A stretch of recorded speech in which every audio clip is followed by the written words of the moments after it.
Les tragiques grecs s'écrieront: le plus grand bonheur qui puisse arriver à un homme après être né, c'est de mourir. Les dieux peuvent, pour certains en tout cas, être favorables, on y recourra volontiers, mais ils ne sont pas tout-puissants, ils ont devant eux quelque chose sur lequel ils n'ont pas barre.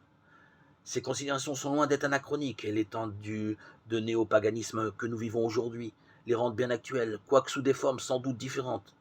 La dramatique du bien et du mal, où le mal serait l'antithèse du bien, explique faussement le dualisme qui sous-tend tellement de philosophies grecques classiques, comportant en leur sein des noms célèbres tels que Kant, Freud, Hegel et Marx, pour lesquels l'antagonisme entre les contraires demeure une constante de la pensée et de l'action.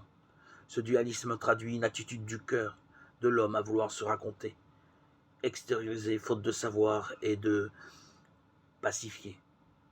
Une autre hypothèse d'abord philosophique consiste à soutenir que le mal n'existe pas vraiment, d'où une spiritualité élitiste à base de non-résistance qui ôtera au mal sa malice et remplacera par oubli la notion de pardon. Là encore, de grands noms figureront en tête d'affiche tels que Spinoza ou Plotin, pour lesquels le faux n'est que l'absence de vrai, donc néant. La faute ne devient rien d'autre qu'une simple erreur, et c'est cette philosophie qui sous-tend les religions extrême-orientales ainsi que maintes idéologies de non-violence, aux apparences si séduisantes, parfois même pour le croyant.